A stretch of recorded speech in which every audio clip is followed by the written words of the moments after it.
بسم اللہ الرحمن الرحیم۔ السلام علیکم۔ بحث بیان کے حوالے سے آج یہ ویڈیو ہے تلمیح کے بارے میں۔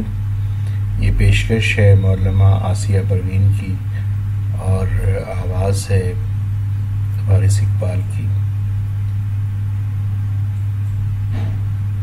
تلمیح کسے کہتے ہیں؟ تلمیح کے لغوی معنی اشارہ کرنے کے ہیں۔ اصطلاح میں تلمیح سے مراد ایک لفظ یا مرکب الفاظ کے ذریعے کسی تاریخی، سیاسی، اخلاقی یا مذہبی واقعے کی طرف اشارہ کیا جائے۔ یہ شعر ملاحظہ فرمائیے کہ آج بھی ہو جو براہیم کا ایمان پیدا، آگ کر سکتی ہے انداز گلستاں پیدا۔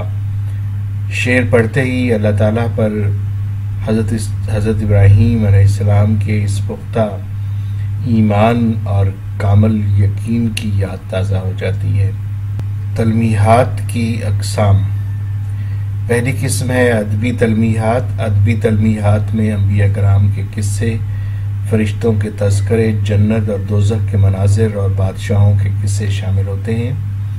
عام تلمیحات میں بول چال اور روزمرہ کی گفتگو میں استعمال ہونے والے تلمیحات ہیں، اور عام تلمیحات میں بعض محاوروں کی شکل میں ہیں۔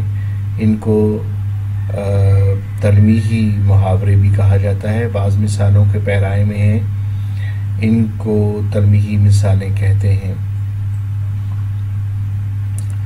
ادبی تلمیح ایک دیکھیے کہ قارون کا خزانہ۔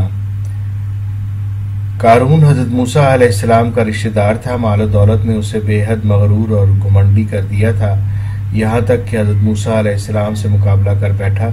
حضرت موسیٰ علیہ السلام کی دعا سے زمین پھٹی اور وہ اپنے قافلے اور مال و دولت سمیت زمین میں سما گیا۔ تو یہ ادبی تلمیح استعمال ہوتی ہے قارون کا خزانہ کے لیے۔ اقام تلمیح کا حوالہ دیتے ہیں کہ چام کے دام چلانا۔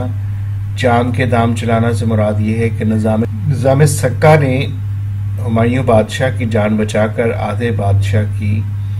آدھے دن کی بادشاہت انعام میں حاصل کی۔ سکہ ماشکی کو کہتے ہیں، پانی دینے والے کو۔ تو اس نے ایک دفعہ ہمایوں بادشاہ کی جان بچائی تھی اور اس کے بدلے میں ہمایوں نے اسے آدھے دن کی بادشاہت انعام میں حاصل دی، اور جب اس نے یہ بادشاہت لی تو بڑے عجیب و غریب قسم کے کام کیے۔ اس میں ایک کام یہ بھی تھا کہ اس نے چمڑے کے گول گول ٹکڑے کے سکے بنا کر سونے کی کیل جڑ کر چلا دیے۔ تو اس کا مطلب ہے زبردستی کو کام لینا یا انہونے کام کرنا یا فضول کام کرنا۔ اسی طرح سے دیگر چند مشہور تلمیحات میں ہیں طوفان نوح، کشتی نوح، پسر نوح، عمر نوح وغیرہ وغیرہ۔ اور اشعار میں تلمیحات کا بیان ہوتا ہے۔ ایک مثال دیکھیے کہ کیا فرض ہے کہ سب کو ملے ایک سا جواب، آؤ نہ ہم بھی سیر کریں کوہ طور کی۔ تو حضرت موسیٰ علیہ السلام کی اللہ تعالیٰ سے کوہ طور پر ملاقات، جہاں اللہ تعالیٰ کی تجلی سے کوہ طور کا جل جانا، اس واقعے کی طرف اشارہ کیا گیا ہے اس شعر میں موجود تلمیح کوہ طور کی۔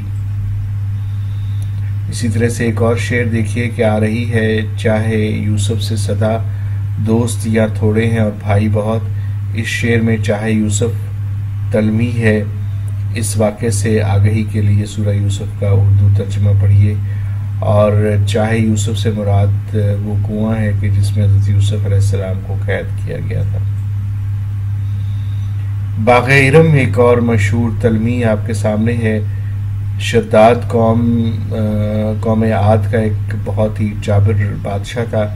کہتے ہیں کہ اس نے خدا ہونے کا دعویٰ بھی کیا، اور اس نے ایک جنت بنائی اور اس میں ایک بہت خوبصورت باغ بنایا جسے باغ ارم کہا جاتا ہے، لیکن اور اپنے ملک کی دولت اس پہ لگا دی، لیکن مالک کائنات نے اسے اس جنت کو دیکھنے کا موقع نہیں دیا، اور عین اس وقت جب کہ وہ اسے دیکھنے کے لیے جا رہا تھا، ایک پاؤں اندر اور ایک باہر تھا، اور اس وقت اسے ملک الموت نے اس کی روح قبض کر لی، اور وہ اپنی خود ساختہ جنت کی سیر کی حسرت لیے دل میں لیے راہی ہے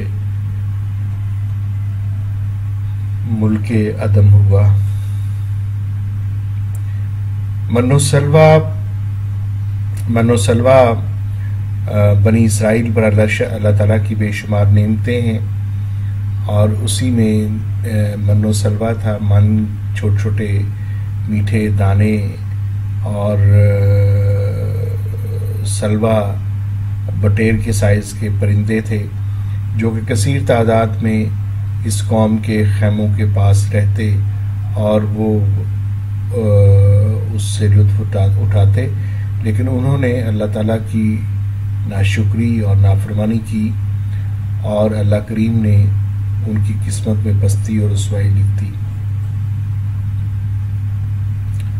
امید ہے کہ یہ تلمیحات آپ کو پسند آئی ہوں گی، اور آپ اندازہ ہو گیا ہوگا کہ تلمیح کیا ہوتی ہے اور تلمیح کو کس طریقے سے استعمال کیا جاتا ہے۔ تو مختصر یہی ہے کہ تلمیح ایک اشارہ ہے کسی ایک خاص تاریخی یا محاورتاً واقعے کی طرف یا مثال کی طرف، اور اس سے شعر میں خوبصورتی پیدا ہوتی ہے۔ تو امید ہے کہ آپ اشعار میں تلمیح کی پہچان کر لیں گے، بس آپ نے دیکھنا ہے کہ اس کے پیچھے کوئی واقعہ نظر آ رہا ہو۔ آپ کی توجہ اور تعاون کا بہت شکریہ۔